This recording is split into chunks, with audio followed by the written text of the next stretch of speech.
तो आखिरकार हमें मेफिस्टो दिख ही गया। इस कैरेक्टर को लेकर वांडा विजन के टाइम से ही इतनी थ्योरीज बन चुकी है कि फैंस इसका नाम सुनते ही कहते हैं कि बस भाई और नहीं सुनना इसके बारे में। पर आखिरकार मेफिस्टो हमें दिख चुका है आयरन हार्ट सीरीज में, जहां इस हेल के रूलर को प्ले कर रहे हैं साशा बैरन कोहेन। और ये कैरेक्टर इंपॉर्टेंट है क्योंकि ये जुड़ा है मल्टीवर्स सागा के सबसे बड़े विलन डॉक्टर डूम की ओरिजिन स्टोरी से। तो आखिर कौन है ये मेफिस्टो, इसकी ओरिजिन क्या है और इसके पावर की सोर्सेस क्या हैं? और सबसे बड़ा सवाल कि क्या ये शैतान है या डीसी के लूसीफर जैसा कोई कैरेक्टर? तो बिना किसी देरी के चलिए शुरू करते हैं। तो सबसे पहले हम शुरू करेंगे कुछ सिंपल क्लैरिफिकेशन के साथ, जैसे कि क्या मेफिस्टो हेल का रूलर है? तो सीधा सा जवाब है कि हाँ, मेफिस्टो हेल का रूलर है। पर अब यहाँ एक एक्सेप्शन है और वो ये है कि ये हेल है, द हेल नहीं। यानी कि मेफिस्टो जिस हेल में रहता है वो उसका एक सेपरेट डायमेंशन है जिसका नाम उसने हेल दे रखा है। इसे आप बिल्कुल क्रिश्चियनिटी वाले हेल से कंफ्यूज मत करना। तो मेफिस्टो बेसिकली हेल नाम के डायमेंशन का रूलर है। अब दूसरा सवाल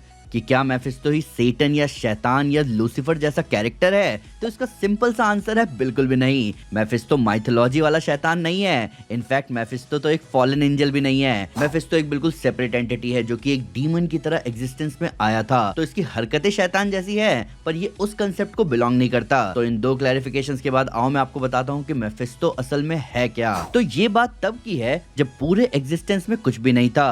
उस वक्त एक प्राइमोर्डियल एंटिटी एग्जिस्ट करती थी जिसका नाम था नेमेसिस। और नेमेसिस वाला ये दौर ही कहलाता था the first Cosmos. Marvel comics का फिलहाल करंट कॉस्मोस 8th कॉस्मोस है। अब नेमेसिस बहुत वक्त तक ऊब जाने के बाद अपनी जबरदस्त पावर से क्रिएशन को सामने लाते हैं। अब क्योंकि नेमेसिस एक न्यूट्रल एंटिटी थी तो उसने अपने इस क्रिएशन को कोई भी गुड या इविल बनाने का नहीं सोचा और इस वजह से उसकी ये क्रिएशन खुद से इविल बनना चुनती है। और वो क्रिएशन थे मेफिस्टो और उसके रेस के बीइंग्स। जब नेमेसिस ने इनके इविलनेस को देखा तो वो बहुत उदास हो गई और उसने अपनी ताकत से मेफिस्टो और उसके रेस को कंप्लीटली मिटा दिया और फिर उसने अपनी ही पावर से खुद को खत्म कर लिया।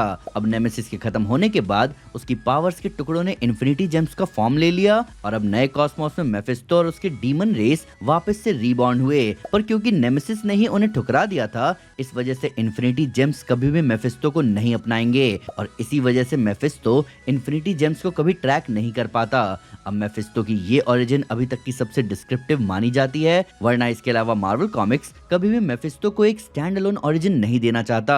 और अपने ओरिजिन की ये कहानी मेफिस्टो ने सिल्वर सर्फर वॉल्यूम 3 इशू 45 में थैनोस को बताया था। तो अब आप समझ गए होंगे कि मेफिस्टो बेसिकली एक कॉस्मिक रेस से बिलोंग करता है जो कि डीमन जैसे दिखते हैं। यानी कि मेफिस्टो उस समय से एग्जिस्ट कर रहा है जब इंसानों ने हेल के कंसेप्ट को जाना भी नहीं था। तो मेफिस्टो का पास्ट जानने के बाद अब बारी है मेफिस्टो के अर्थ को लेकर ऑब्सेशन के बारे में जानने की। तो मार्वल कॉमिक्स में बाकी विलन्स की ही तरह मेफिस्टो भी ऑब्सेस्ड है अर्थ से और इसका एक बहुत ही इंटरेस्टिंग एक्सप्लेनेशन भी है। तो जिस कॉमिक में मेफिस्टो को इंट्रोड्यूस किया गया था उसमें मेफिस्टो ने खुद बताया था सिल्वर सर्फर को कि उसका ग्रैंड प्लान क्या है। मेफिस्टो बेसिकली एक ऐसा एंटिटी है जो कि ईवल और नेगेटिविटी पर फीड करता है और वहां से ताकतवर बनता है और इसी वजह से वो इंसानों को बहुत ही इंटरेस्टिंग मानता है। मेफिस्टो हमेशा फैसिनेटेड रहता है इस बात से कि इंसानों के अंदर ईवल कमिट करने का जो नेचर है वो इतना ज्यादा स्ट्रांग है कि इंसान अच्छाई से ज्यादा बुराई की ओर झुकते हैं। मेफिस्टो जो कि इन्हीं सब ईवल नेचर से पावर अप होता है वो इंसानों को और करप्ट करना चाहता है ताकि इंसान और ज्यादा से ज्यादा ईवल एक्ट्स कमिट करे ताकि मेफिस्टो और पावरफुल होता चला जाए ताकि एक दिन वो अर्थ के पूरे डायमेंशन को कॉन्कर कर सके।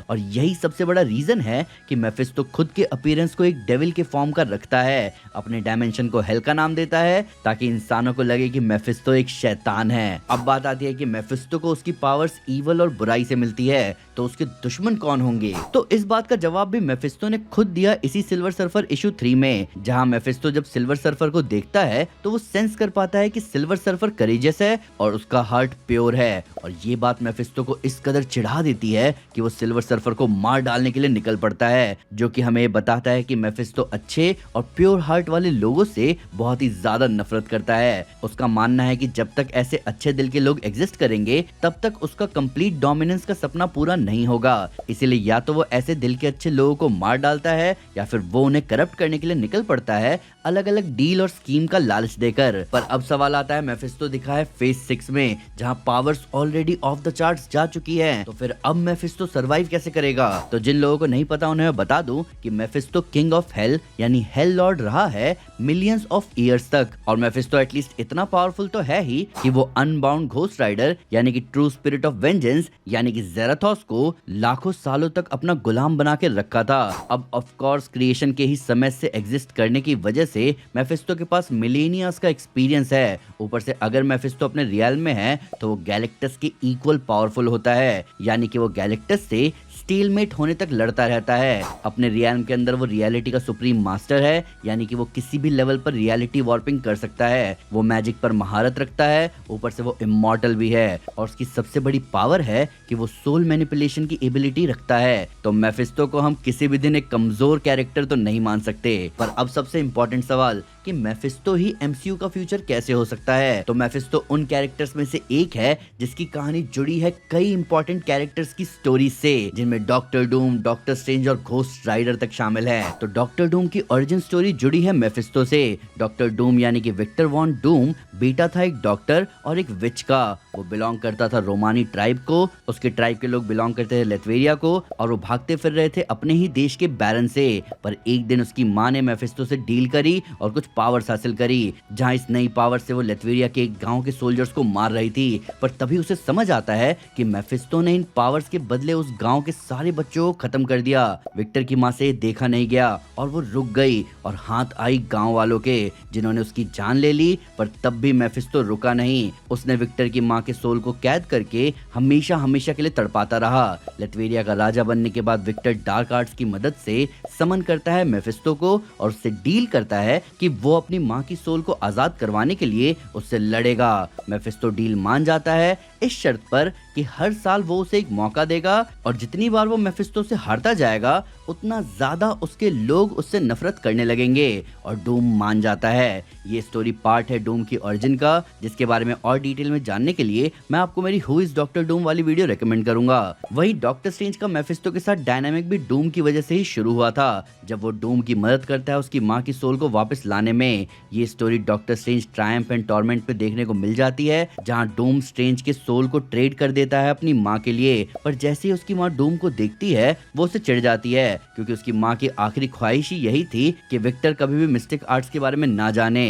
पर फिर डूम और स्ट्रेंज मेफिस्टो को चूना लगाकर उसके रियल्म से वापस आ जाते हैं। वही मेफिस्टो और घोस्ट राइडर की स्टोरी कौन नहीं जानता। घोस्ट राइडर, जिसका असली नाम है जॉनी ब्लेज, वो डील करता है मेफिस्टो से। पर इस डील के अंत में मेफिस्टो जॉनी को स्पिरिट ऑफ वेंजेंस ज़ेराथोस से बॉन्ड कर देता है। ऊपर से जो अब न्यूज भी आ चुके हैं कि मार्वल ने मिडनाइट सन्स प्रोजेक्ट पर भी काम शुरू कर दिया है। वो कहीं ना कहीं इशारा करते हैं कि फ्यूचर में हमें मेफिस्टो बहुत ही बड़े रोल में देखने को मिलेगा।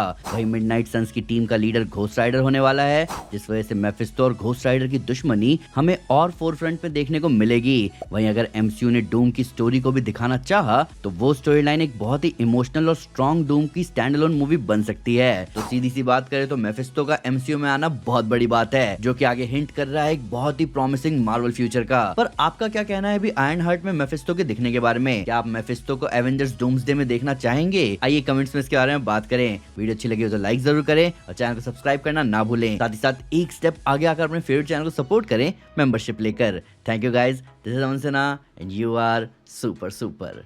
पीस।